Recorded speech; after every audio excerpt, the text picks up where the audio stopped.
Hi everyone, I am Leonardo, a public health graduate and researcher at the University of São Paulo's Department of Environmental Health with a FAPEST bursary. I am currently working on a project focused on ecosystem service restoration and utilization to preserve the catchwaters of the regions of Sorocaba and Chiete. I am working with a professor at the university.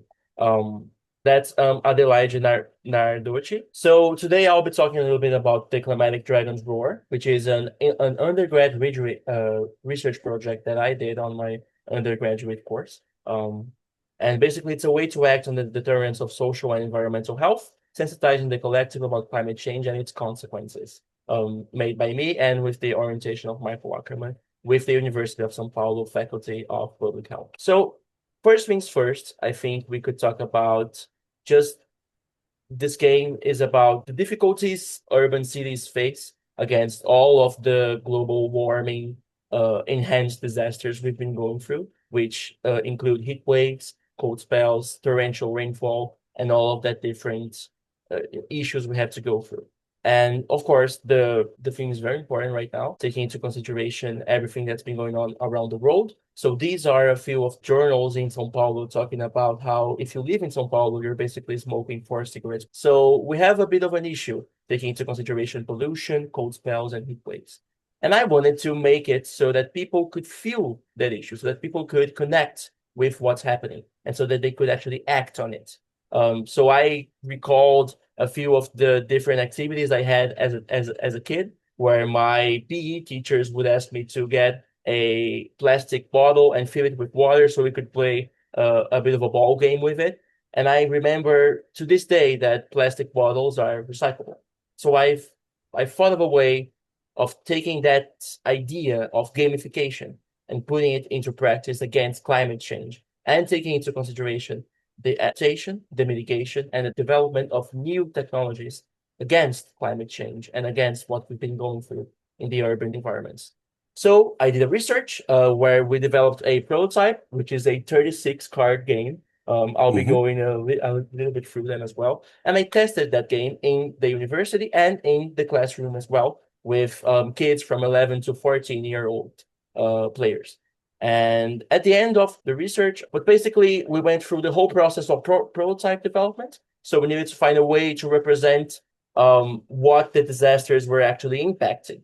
And we realized that the disasters impact the quality of life of people on those cities. So as a mayor and as a player, you need to protect your quality of life against these disasters that seem to have a life of their own. So how can we have a game about policies and protecting a city from disasters without it becoming boring, with it being a fun experience and a challenging experience? Well, Brazilian myth is focused around a lot of different creatures that would usually protect our forests and our land from those that would seek to burn it, to destroy it, to hunt their animals. And I thought, well, we have been mistreating and misusing nature for a while. So it would make sense that its protectors would be angry at us. So in the game, there is a reinterpretation of those myths, and those myths are present in the disaster cards, which I would like to get to right now. So this is, of course, a basic artwork that we commissioned to show, in a way, these disasters happening in the cities and attacking the cities. So you're a mayor in a region of a lot of different cities being attacked at the same time, and you must protect your quality of health, of life, because it will be affected by those different disasters. I would like to highlight this specific card, which focuses around heat waves, and is also the inspiration for the art behind me. This is Boitata, is basically a fire snake focused, which, the myth varies, but it basically protects our forests from those that would seek to burn it. And it's kind of a spirit focused around that protection. And then we have a lot of different spirits as well of our Saci, the Pastoreia, and we also have a lot of different myths that would focus around these different disasters, torrential rainfalls, cold spells, and pollutions. And we chose quality of life as just a number to represent. Quality of life is a very difficult theme to understand, but in this game, it's resumed in a way to be just a simple 12 hit point. Okay, so this is a 12-sided dice, which people can turn in order to show how much quality of life their city still has left. And then, as a mayor, you need to protect that quality of life by playing cards focused around different policies. So, fast recovery cards represent the immediate actions to be taken in order to quickly mitigate the problem. So, they take into consideration the aspect of mitigation of global warming and disasters, right? And then we have preparation cards, which focus around long-term development of policies and also of just preparing our cities for the disasters that will come. So these cards are representing actions focused on adapting the city on the long term. But then you might have, this is a lot of information, of course. How exactly are we teaching players as they play? How exactly can we make it so that people, as they play, can absorb that knowledge in a natural way? Well, the cards have descriptions underneath their artwork. So, as an example, right here, we have the technological development, which talks about investments in infrastructure, technology, and research are of extreme importance to the long-term combat of climate change in all of its facets. So, there's a small descriptor into the card that shows basically what's happening. Um, and then, of course, you have the immediate effects and the next round effects of each of the cards as well. So, as an example, those are the advancement cards, which work a little bit more of like in a wild card kind of scenario because they are meant to represent technological development, which could go a lot of different ways, right?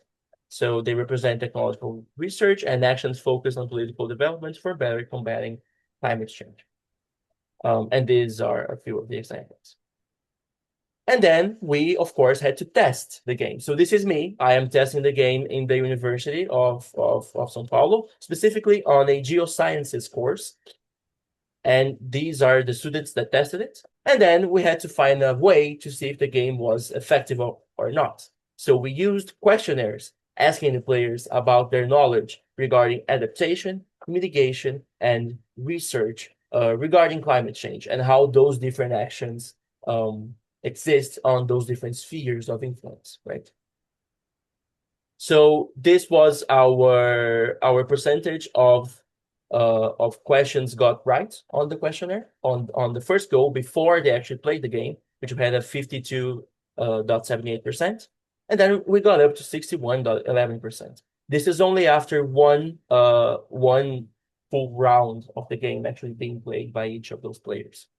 But then we get to the most interesting results, I think, from this research, which was the evaluation of the game itself. So here we have a lot of different questions focused about their how much fun they had. Did they feel like they were immersed in the game? How difficult was it to learn the game? Do you feel that right now you can actually understand more about climate change and how it affects the environment? And last but not least, do you think that the game would be actually useful in teaching that to the populace in general? And this was the answer from the University of São Paulo, which we have a lot of very good rates. And then we have the answer from the kids, right? And this right here, this 5.3 points, it actually means that the kids are actually, they already knew most of the stuff present in the cards. They already knew about climate change. And I think that's just another indicative of how much this theme actually matters and how people right now are focused on teaching it to as much people as we can so that, of course, we can definitely see how severe the situation is. So that's basically all that I had to show for today. Thank you once again for listening to this whole presentation about a card game. And I think just one last note that I want to say was that at the end of the day, the most important results of this research was that people are willing, people are hungry to actually fight against climate change. They wanted to protect their city. They wanted to find a way to keep their city alive, to keep its quality of life growing. And I believe that in a way that can help people realize that we need leaders focused on those policies, focused of actually mitigating the effect of climate change on our cities, on adapting our cities to climate change, and on developing new technologies focused around protecting our cities.